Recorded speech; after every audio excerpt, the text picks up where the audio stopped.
में जब राजस्थान में हुई एक अनूठी शादी की पूरी देश में चर्चा हुई। खुद को राजपूत खानदान का बताने वाली 30 साल की पूजा सिंह ने जब भगवान विष्णु को पति मानकर 7 फेरे लिए, मांग में सिंदूर की वजह चंदन भरा तो हर कोई उनकी तारीफ कर उठा। भगवान विष्णु से उनकी इस अनोखी शादी की तस्वीरें इंटरनेट पर आग की तरह फैल गई। जी हां, राजस्थान के गोविंदगढ़ की पूजा सिंह ने 8 दिसंबर को पूरे हिंदू रीति रिवाजों के साथ सालिग्राम पॉलिटिकल साइंस से पोस्ट ग्रेजुएट करने वाली पूजा के घर में पूरे 4 दिन तक शादी जैसा उत्सव मनाया गया।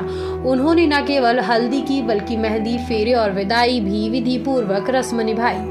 नरसिंहपुरा में हुई इस अनोखी शादी में दावत के लिए 311 लोगों को बुलाया गया। भगवान विष्णु यानी कि सालिग्राम जी से शादी के लिए पूजा सिंह बकायदा दुल्हनों की तरह तैयार हुई। परिवार में भी मंगल गीत गाए गए। पंडित जी ने भी मंत्रोच्चारण कर शादी में अहम भूमिका अदा की। भगवान सालिग्राम से शादी के इस फैसले को लेकर पूजा का कहना था कि उनके पापा इनसे बेहद नाराज थे, लेकिन मां तैयार हो गई। पूजा ने मां से साफ शब्दों में कह दिया कि वह शादी केवल भगवान से करेगी। इस पर मां राजी हो गई थी। बैंड बाजा बारात वाली धूमधाम से हुई इस शादी में पूजा सिंह के घर में परंपरा के मुताबिक मंडप सजाया गया। पूजा की वेदी सजाई गई। भगवान विष्णु के निराकार तथा विग्रह रूप सालिग्राम जी से विवाह करवाया गया। विवाह में भगवान के श्रृंगार ने सबका दिल जीत लिया। इस शादी में पूजा सिंह ने मांग में भगवान के नाम का सिंदूर नहीं बल्कि चंदन भरा। पूजा सिंह की भगवान के प्रति भक्ति और शादी देखकर लोगों ने इनकी तुलना मीरा से कर दी। लोगों ने इन्हें आज की मीरा की उपाधि दे दी। मीडिया में इनकी चर्चा हो गई। लोगों को लग रहा है कि पूजा भगवान के लिए पूरी तरह समर्पित है, लेकिन शादी की इतनी चर्चा के बाद पूजा सिंह ने इंस्टा पर पोस्ट करके शादी की जो सच्चाई बताई, उससे कई लोग नाराज हो रहे हैं। पूजा सिंह ने इंस्टाग्राम पर भगवान से हुई शादी के बारे में लिखा कि कृपया मीरा से मेरी तुलना ना करें, मैं इस योग्य नहीं हूँ। यह शादी मैंने अपने मंगल दोष निवारण के लिए की है। उन्होंने अपनी पोस्ट में लिखा है कि यह मीडिया वालों ने नहीं बताया है। पूजा सिंह ने आगे भी स्लाइड में लिखा कि अगर किसी को मेरी भावनाओं से ठेस पहुंची हो तो माफी मांगती हूँ। शादी से पहले पंडित जी ने बोला कि आपको रीति रिवाज से भगवान विष्णु से शादी करनी होगी। मैंने दोष हटाने के लिए भगवान से शादी की है।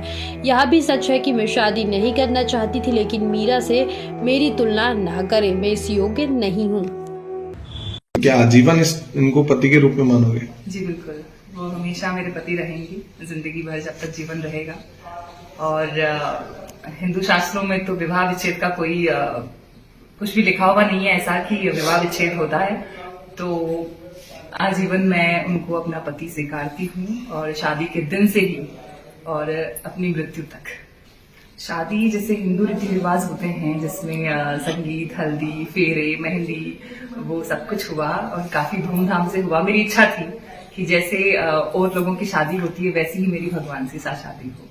जी, पूरी रस्म आप देख सकते हैं। अभी भी मेहंदी उतरी नहीं है मेरी मेहंदी। और मैंने भगवान से जब शादी करते हैं तो चंदन का सिंदूर होता है, तो मैंने चंदन का सिंदूर लगाया है और जिंदगी भर ये करूंगी, मैं उनके नाम का श्रृंगार करूंगी। मुझे बचपन से ही था कि मैं शादी नहीं करूंगी। मुझे शादी का शुरू से ही नहीं था कि मैं शादी करूं, बट कुछ टाइम पहले मंदिर में जाना और पंडित जी से मिलने के बाद ये एहसास हुआ कि मैं भगवान से शादी कर सकती हूँ। मैंने जब उनसे पूछा तो उन्होंने कहा कि हाँ, ऐसा अपने शास्त्रों में लिखा गया है कि आप विष्णु भगवान की प्रतिमा के साथ विवाह कर सकते हैं।